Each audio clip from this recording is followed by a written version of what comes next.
Boa noite a todos, é com muita satisfação, muita alegria que através da direção do Centro Espírita Círculo da Luz iniciaremos aí uma nova etapa de trabalhos que ocorrerá todo sábado nesse mesmo horário, 7 horas da noite, em razão, obviamente, da situação em que o país vive nesse momento, onde se faz necessário aí, obviamente, que cada um de nós, através das transmissões online, possamos estar mais próximos, mais juntos. Então se trata de um verdadeiro desafio a todos os expositores doutrinários do Centro Espírita Círculo da Luz, que terá aí o objetivo fantástico de tentar estreitar os laços, fazer com que cada um de nós possamos buscar aí o entendimento acerca das mensagens do Espiritismo. A proposta que o Centro Espírita fez a cada um de nós é de que façamos a leitura de um texto de Emmanuel e, por via de consequência, a interpretação desse texto para que todos nós consigamos aí trabalhar sobre temas de profunda importância para o desenvolvimento de cada um de nós. Todos nós sabemos que Emmanuel é um dos espíritos que mais vem trabalhando no mundo espiritual, agora atualmente reencarnado, mas é o espírito que mais trabalhou de modo a trazer temas de alta envergadura moral, notadamente no ponto de vista do Evangelho. E ele, através da mediunidade de Chico Xavier, elaborou uma obra fantástica de inúmeras páginas, colhendo, obviamente, verdadeiras pérolas, da onde cada um de nós vai extrair pequenas lições, de modo muito singelo, de modo muito particular, e trazer a cada um de vocês uma análise desses textos. Na introdução da obra Vinha de Luz, que é uma das obras que fazem parte das obras Fonte e Viva, Emmanuel escreve assim: nos variados climas do mundo, há quem se nutra de tristeza, de insulamento, de prazer barato, de revolta, de conflitos, de cálculos, de aflições e de mentiras. O discípulo de Jesus, porém, aquele homem que já se entediou das substâncias deterioradas da experiência transitória, pede a luz da sabedoria, a fim de aprender a semear o amor em companhia do Mestre. Mas os companheiros que esperam a vida renovada em Cristo, famintos de claridade eterna, foram escritas estas páginas desses livros despretensiosos que são esses que cada um dos expositores, no transcurso agora de todos os sábados daqui em diante, farão a leitura. Dentro dela não haverá palavras de revelação sibilina. Traduz simplesmente o esforço para que nos integremos no Evangelho, celeiro divino do nosso pão da imortalidade. Então a proposta de Emmanuel, através dessas pequenas lições, é fazer com que o nosso sentimento, o nosso coração, ele se integre ao pensamento do Evangelho. Então, imbuídos desse sentimento maior, busquemos nesse momento a tranquilidade, a serenidade, para que possamos elevar nossos sentimentos nesse momento ao Criador da vida e rogar a espiritualidade maior que nos oriente, que nos intua e que o possamos trazer através das lições de Emmanuel valores espirituais para a nossa vida do cotidiano, para que nós venhamos a nos transformar na caminhada e para que integremos em definitiva a nossa vida às leis superiores da vida e, por via de consequência, os nossos sentimentos à lei divina. Que assim seja. Então, para a noite de hoje, que escolhi no livro Fonte Viva o item 19, que tem por título Apacenta. E diz assim: apacenta as minhas ovelhas. São palavras de Jesus, contidas em João, capítulo 21, versículo 17. E Emmanuel dá a seguinte interpretação desse pequeno versículo: Significativo é o apelo do Divino Pastor ao coração amoroso de Simão Pedro, para que ele continuasse o apostolado, observando na humanidade um imenso rebanho. Jesus não recomenda medidas drásticas em favor da disciplina compulsória. Nem gritos, nem xingamentos, nem cadeias, nem forcas, nem chicotes, nem varas, nem castigo, nem imposição, nem abandono aos infelizes, nem flagelação aos transviados, nem lamentação, nem desespero.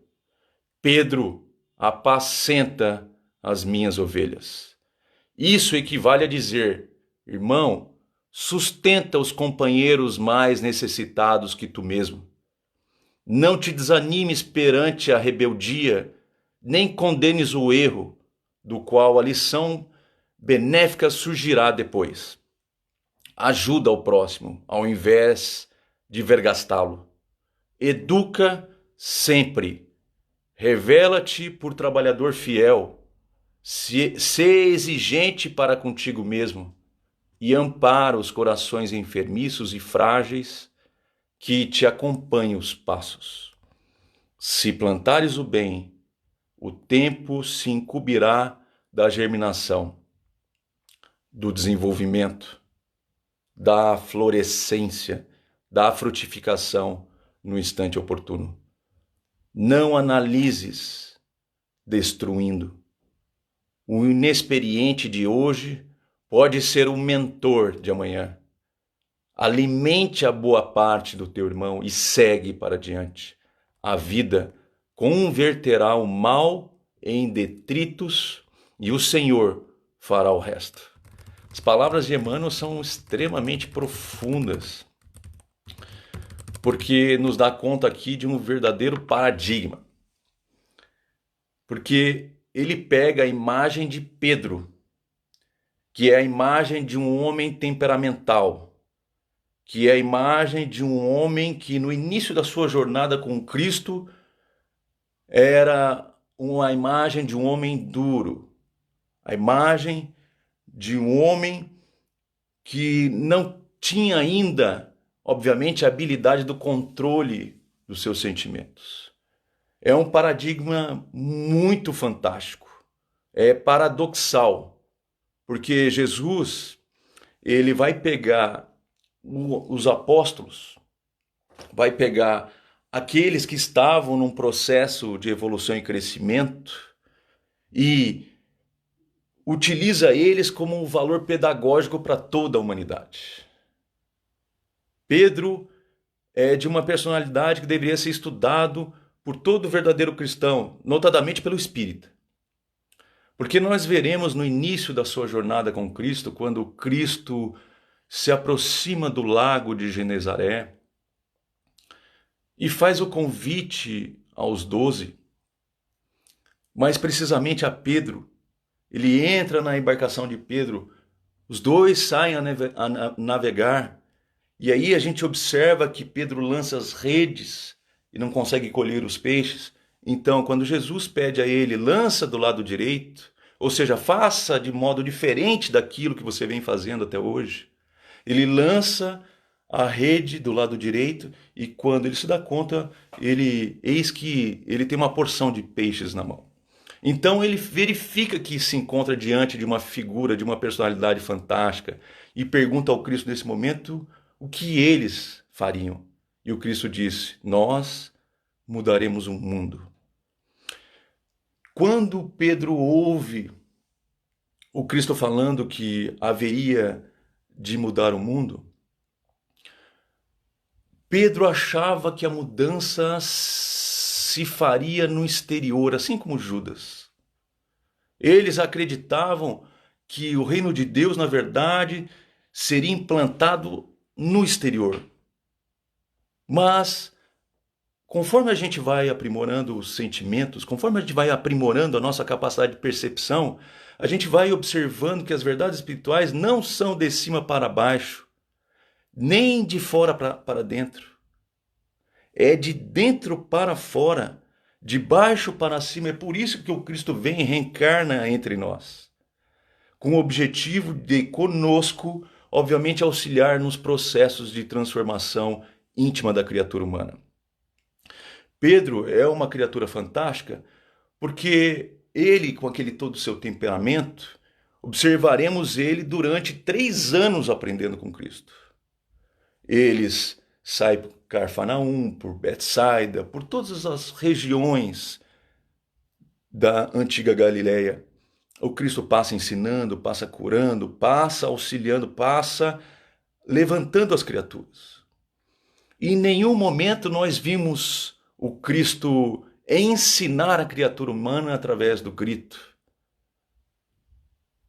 Não vemos em nenhum momento, como diz Emmanuel, o Cristo ensinando a criatura humana, pugnando pela sua prisão, através do chicote, do castigo, da imposição, do abandono dos infelizes, da flagelação dos transviados, da lamentação do desespero. Então, passados esses 3 anos, quando eles se encontram na última ceia, naquele momento extremamente importante para toda a humanidade, inclusive para os 12 que ali se encontravam, nós vamos observar que o Cristo vai dizer a um deles, vai dizer a todos eles: um de vocês haveria de me trair, ou haverá de me trair. E Pedro, num arrobo do seu orgulho ainda, do seu sentimento inferior, se levanta e diz: eu não, Senhor. Eu não haverei de trair. Eu morreria por ti. Então, naquele momento, Cristo, como se estivesse devassando o interior da criatura humana, como se estivesse devassando o íntimo de Pedro, como se estivesse analisando o seu tamanho espiritual, diz a Pedro: antes que o galo cante, tu já terás me negado, Pedro. Então, quando Jesus sai com Pedro, Tiago, e vão ao Getsemane, naquele momento o Cristo se encontrava em conexão divina, quando então vem Judas, chama-lhe, beija-lhe a face e entrega seu mestre com um beijo. Pedro, observando, ele toma a espada, tira da bainha e fere o soldado com um objetivo sincero de proteger o mestre. Era o seu temperamento, era a sua forma de proceder diante da situação da vida, era a sua forma violenta de se manifestar. Então Jesus adverte: Pedro, embainha a tua espada, dando a ele a maior lição de todas as lições a Pedro. Porque quem pela espada fere, pela espada será ferido. Então Pedro toma conta naquele momento da situação que estava vivendo. Então o mestre é levado, é castigado, é torturado,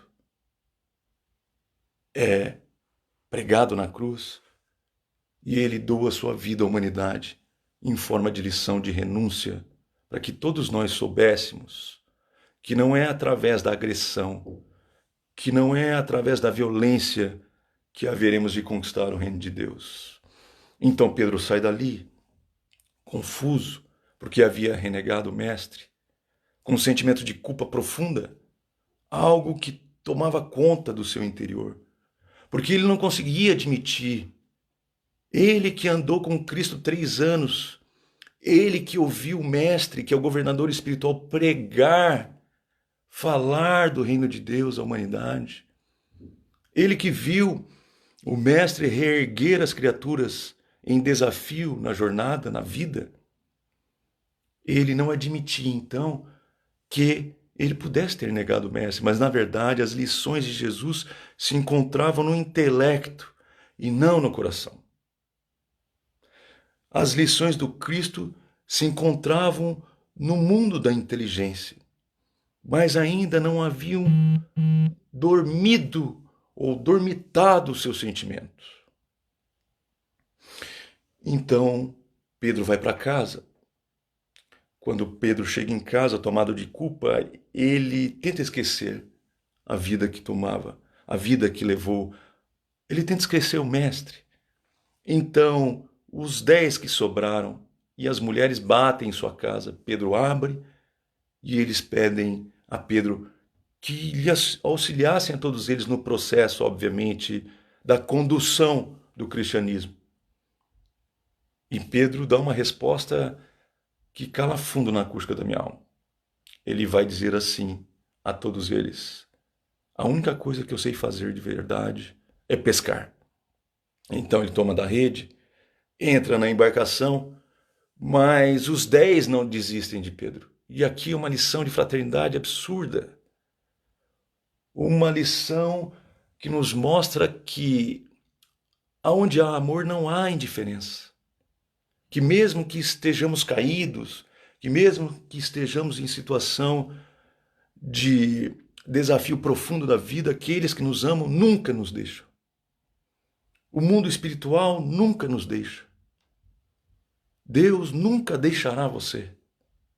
Ele é constante, presente na nossa vida. É constante, presente na sua e na minha vida. Então, eles tomam a embarcação junto com Pedro. Quando eles navegavam, Pedro pôde observar que na outra margem se encontrava a luz do mundo. Ele pula na água, alcança o mestre, deita seu peito, deita sua cabeça no peito do mestre, chora.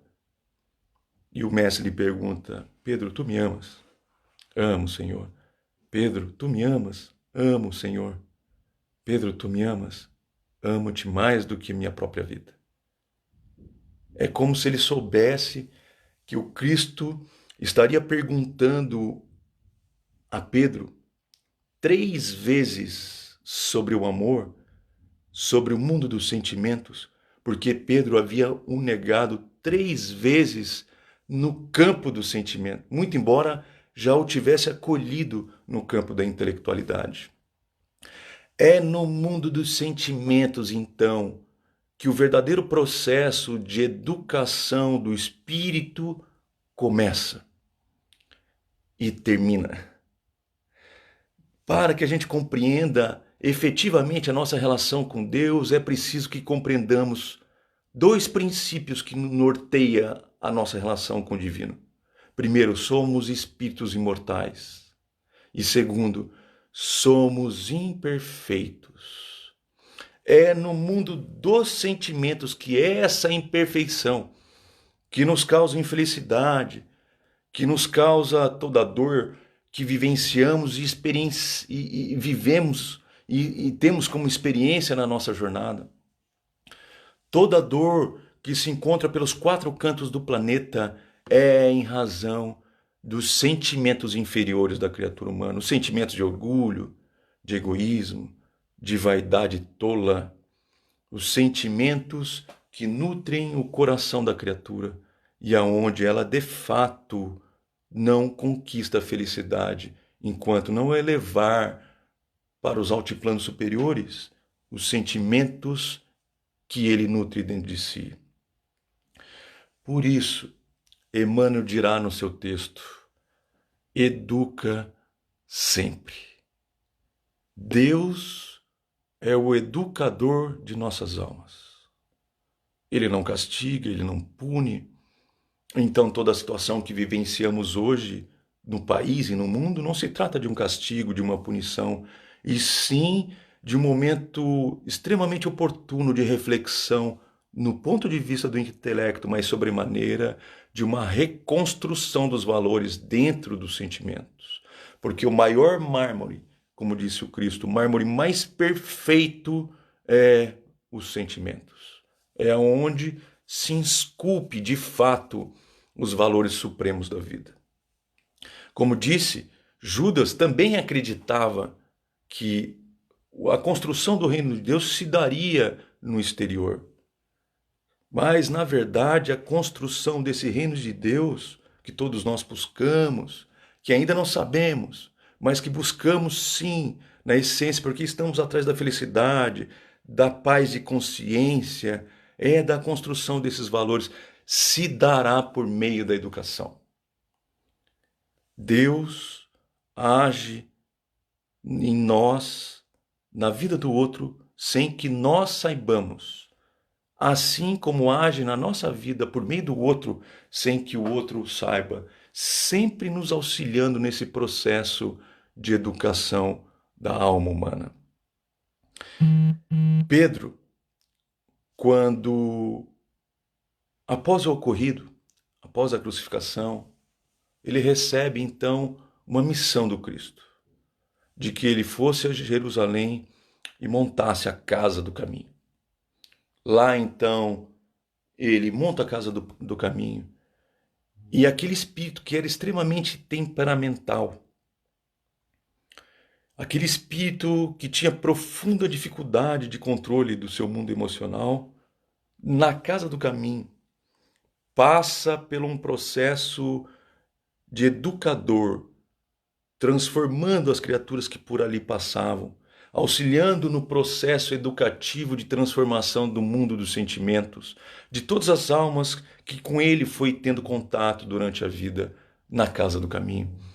Então, além de tratar o corpo, além de tratar a fome da criatura, ainda saciava, obviamente, as questões íntimas do ser, educando a alma nesse processo de evolução, de reflexão íntima, de condução da vida íntima. O mais belo de tudo isso é que certa feita Pedro desanimado, sabe aquele momento que a gente se encontra às vezes de desânimo profundo, que muito embora a gente já tenha os valores superiores no intelecto, muito embora a gente já venha trabalhando na acústica do coração os valores superiores da vida, há momentos na vida em que a gente se encontra, às vezes, abatido, desanimado. E Pedro se encontrava nesse momento desabatido, ou abatido, desanimado. E ele havia pensado que deveria fechar a casa do caminho às 5 horas da tarde. E chegou 5 horas da tarde, ele fechou a casa do caminho. Então, eis que vem alguém, bate na porta e entra na casa do caminho. E Pedro diz a ele: mas a casa do caminho já está fechada, os atendimentos já acabaram, já não há mais tempo para o serviço. Então volte amanhã, volte outro dia, que a gente vai lhe conceder aquilo que for necessário. Então, naquele momento, eis que o indivíduo tira a túnica e uma luz brilhante toma conta da casa do caminho. Então Pedro percebeu que era o Cristo. E ele, tomado de um sentimento profundo, porque o Cristo em momento nenhum o condenou, em momento nenhum o castigou, o chicoteou, em momento nenhum gritou com Pedro, simplesmente o Cristo olhou para Pedro. E Pedro, tomado de um choro compulsivo, ele entendeu a mensagem do Cristo, que a missão dele era de servir como educador das almas que por ali passavam. E ele, como educador das almas que por ali passou, desenvolveu todo o seu trabalho, dedicou toda a sua vida, fortaleceu-se dentro do trabalho. E aquele homem que era temperamental, já no final da sua vida, o seu coração não cabia mais dentro dele. Então, já octogenário, já velho, já no momento em que ele já não conseguia sequer caminhar direito, ele é preso, é levado à prisão, e na frente dos seus companheiros de caminhada, ele é condenado à morte. Então ele diz naquele momento que uma saudade profunda tomou conta do seu coração. Ele sendo levado ao suplício, porque seria crucificado como Cristo, ele começa a recordar dos momentos que com ele o Cristo caminhou na terra. Ele lembrou dos momentos em que o Cristo matou a fome das criaturas. Ele lembrou do Sermão do Monte, o maior poema da humanidade. Ele lembrou das criaturas que tinham chagas em seus corpos e lhe foi curada. mas ele lembrou profundamente das lições morais que educaram as almas que com Cristo tiveram contato, especialmente ele. E quando ele despertou desse saudosismo, dessa lembrança, ele já se encontrava pregado na cruz. E o soldado lhe dizia impropérios, o soldado temperamental lhe dizia impropérios, xingava Pedro, dizia que Pedro era uma criatura suja, que não deveria estar no mundo, que deveria ser exterminada. Então Pedro pede a ele, o soldado, Aniceto, que ele não era digno de morrer como Cristo, que ele deveria morrer de cabeça para baixo. Então Pedro foi colocado de cabeça para baixo. Só que Pedro não morria. E Aniceto, xingando, condenando Pedro, toma de uma pedra e atira na cabeça de Pedro. E Pedro diz que naquele momento ele sente um leve torpor. E aquilo, quando ele se dá conta, ele já se encontra no mundo espiritual. Ele narra que vê uma escadaria e a luz do Cristo vem em sua direção, toma-lhe no colo e leva para as esferas superiores da vida. Ele revê os amigos, ele revê o próprio Cristo. Há um momento em que ele diz que o Cristo se aproxima dele e diz a ele: Pedro, enquanto houver uma lágrima, enquanto houver um sofrimento, enquanto houver necessidade, eu estarei lá no mundo educando os corações, que é o mármore perfeito dos sentimentos. Quanto a ti, Pedro, se te apraz, fica. Fica nesses sítios estrelares que eu criei para ti. E Pedro disse: não, Senhor, eu também não posso ficar. Então ele diz que ambos vieram ao mundo naquele momento em que muitos cristãos estavam dando suas vidas em sinal de amor à humanidade. Vieram inspirar as criaturas a ter coragem, a não desanimar, a ter calma no momento da aflição, que é exatamente esse momento que todos nós estamos vivendo. Há criaturas que estão desencarnando em massa, dando suas vidas em sinal de amor a cada um de nós, com o objetivo de nos ensinar, com o objetivo de fazer com que tenhamos calma nos momentos da aflição, dando suas vidas em sinal de amor a cada um de nós, para nos instruir no campo íntimo dos sentimentos a necessidade de transformar a nossa caminhada. Pedro, diz o Cristo, há alguém que gostaria de falar contigo. Então, quando Pedro olha, ele vê que o soldado Aniceto, aquele que atirou-lhe a pedra na cabeça, que lhe feriu de morte, estava agora no seu túmulo, convertido ao cristianismo, com seu filho no colo, pedindo a Pedro, através da prece, que auxiliasse o seu filho, que estava doente naquele momento. Pedro então se aproxima de Aniceto, impõe suas mãos sobre a criança e roga ao Criador da vida para que lhe transmitisse toda a energia capaz de converter as chagas em saúde. Por isso que não devemos julgar as criaturas. Por isso o Evangelho nos pede sempre paciência, sempre calma. Por isso Cristo pediu a Pedro: apacenta as minhas ovelhas. Para encerrar,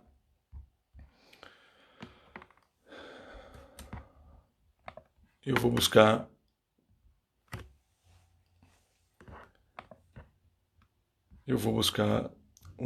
um texto de Emmanuel também, que diz assim: acalma-te. Seja qual for a perturbação reinante, acalma-te e espera, fazendo o melhor que possas. Lembra-te de que o Senhor Supremo pede serenidade para exprimir-se com segurança. A terra que te sustenta o lar é uma faixa de forças tranquilas. O fruto que te nutre representa um ano inteiro de trabalho silencioso da árvore generosa. Cada dia que se levanta é um convite de Deus para lhe atendermos a obra divina em nosso próprio favor. Se te exasperas, não lhe assimila o plano. Se te afeiçoas à gritaria, não lhe percebe a voz. Conserva-te, pois, confiante, embora a preço de sacrifício. De certo encontrarás ainda hoje corações envenenados que destilem irritação e desgosto, medo e fel. Ainda mesmo que te firam e apedrejem, aquieta-te e abençoa com a tua paz. Os desesperados tornarão a harmonia, os doentes voltarão à saúde, os loucos serão curados, os ingratos desaparecerão. É da lei que a luz domine a treva, sem ruído, sem violência. Recorda que toda dor, como toda nuvem, forma-se em sombra e passa. Se outros gritam e oprimem, espancam e amaldiçoam, acalma-te e espera. Não ouvides a palavra do Mestre quando nos afirmou que Deus tudo é possível e, garantindo o teu próprio descanso, refugia-te em Deus.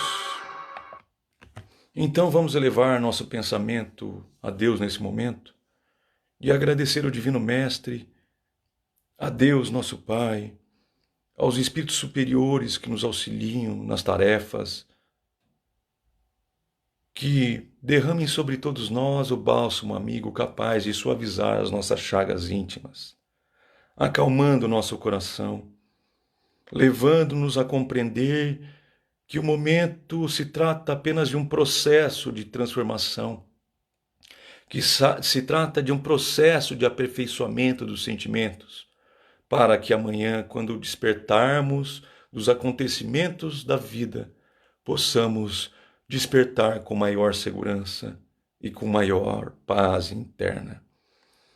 Senhor, derrame sobre toda a humanidade a tua luz sagrada, sobre os nossos lares a tua bênção, sobre nossos familiares a tua luz e sobre cada um de nós a tua paz. Agradecemos a todos que nos ouviram e que deixaram suas mensagens. Muito obrigado a todos. Que o Cristo seja uma constante em nossas vidas, hoje e sempre. Que assim seja.